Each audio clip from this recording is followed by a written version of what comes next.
Welcome again, and thank you for checking out this video. So, I called this Guided Meditations Plus, meaning and more, because this isn't going to be a standard meditation, but what I'm going to be reading you today it is kind of like that. So, I'm still going to put it in this category. So before we get right into it, what I'm going to be doing today is that I wanted to say for those of you who haven't listened to me before, when it comes to healing and my path, and as an adult, I have basically combined and taken things from different cultural traditions to formulate, or I guess, I don't know to say to formulate, but to make my own custom different things that work for me. So I look at different philosophies and different things like that, and I just take with it from it what I need. And my background is obviously Thai, for those of you who don't know, and then Asian, and then my dad's Cherokee Native American side. But I didn't really grow up learning a lot of those traditions. Um, and so as an adult, when I started learning more about sage and doing things, it seems like I started with Native American traditions. And I look at meditations, while there's all these different ways and different things to incorporate it. And have been able to use prayer and meditation kind of, in the same ways as, again, kind of, I can explain another time.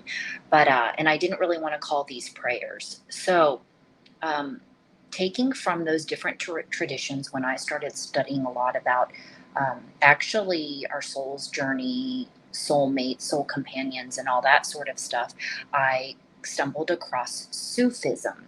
That's spelled S as in Sam, U, F as in Frank, I, S, M.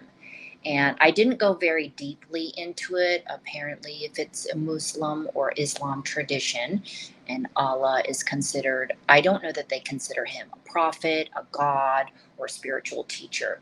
I'm not really sure exactly because I didn't dive deep. But one of the things that I got that I love that's so beautiful of their tradition is a washing ritual that I consider, if you consider in a lot of other either traditions or religion, kind of like getting baptized, is something called true ablutions.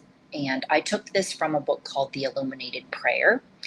And it has, you can take again what from it that you will. There were just, there were some things that didn't really resonate me, but I love the whole process of just doing their sort of a prayer thing, 3 separate times during the day. I think that's what it is. You do it a lot.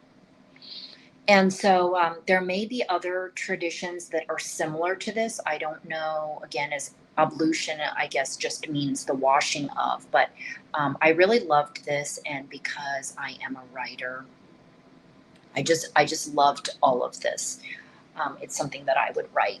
And so another famous guy within this mystical form of beauty, Rumi, Rumi, who he was very familiar with this. He's very well known for his poetry and deep writings, kind of like this. So I want you to take a moment. You might want to listen to this initially.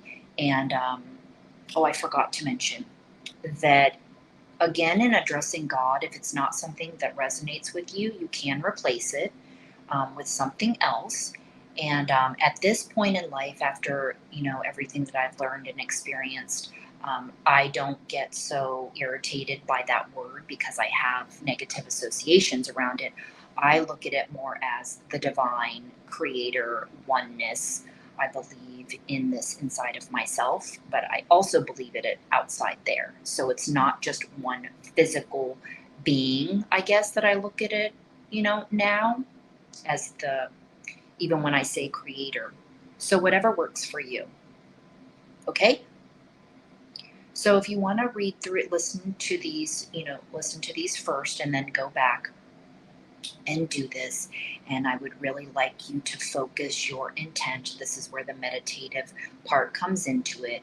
And you will understand, because it creates a lot of different, it can create a lot of different emotions inside of you that does bring tears to your eyes, and also can trigger, just different things inside of yourself. And that's what I mean by connecting.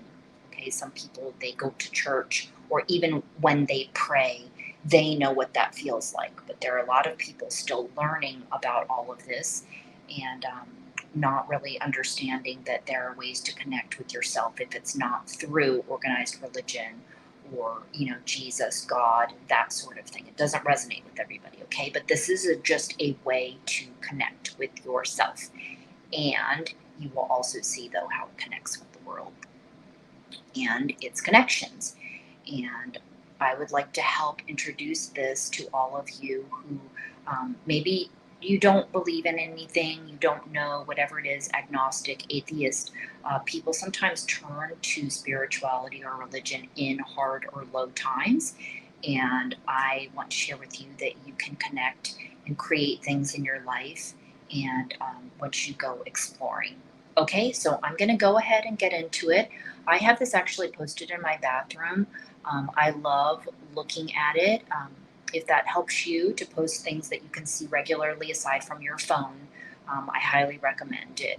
Okay, so it's going to basically, I'm going to read through these sequence of steps. And as we go, there's going to be kind of like a little statement along with it. And I'll explain. You'll hear in a minute.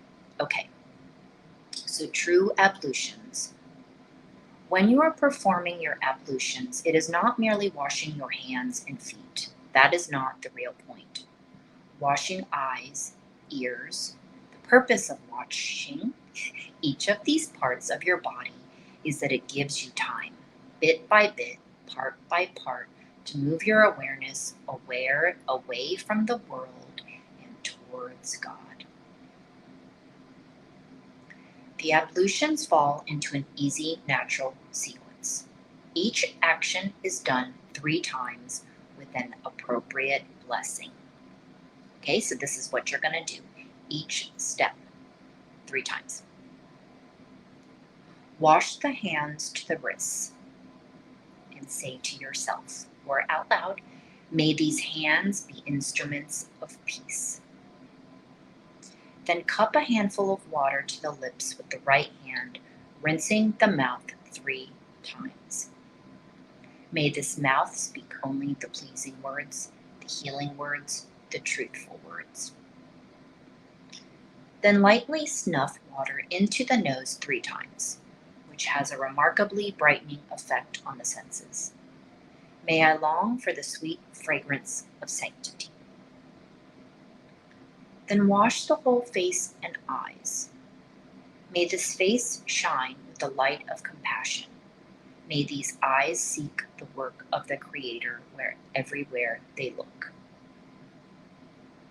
Run damp and refreshing hands over the top of the head. Pass the wet tips of the fingers inside and outside the ears and over the nape of the neck. May these ears hear only the resonance of the Creator. May this neck bend in humility to the One. Lastly, wash the feet up to the ankles. May these feet walk on holy ground. Okay, so I want you to focus on these steps slowly. And like I said, make it like a meditative moment that you can actually spend time doing this. Okay, if you do this every day, even better. If you do this and you want to think of it as a way of kind of like baptizing yourself, great. If you want to do this as a form of healing, if you want to do this as a way to connect, with God, your inner oneness, the divine, everything that I mentioned, great. So all that I wanted to do with this is to kind of introduce you to what I described as connecting with oneself. And water is just one of the ways to do this, okay? That's why I talk about in holistic health and healing all these different ways to connect, which include getting in nature, walking barefoot on the ground, water rituals, which we just talked about, sound healing. There's so many different things. And there are many practitioners out there that can help you with this if you want to meet with somebody in person. Drumming is another part of sound, or maybe you've heard about sound bowls and singing bowls. There's all these sorts of things. And so the bottom line, whether it's connecting or wanting to heal yourself or just see what this is all about, this is a way to do that. Okay, so I hope you saw some value in this recording, and I will meet you in the next video. Thanks for listening.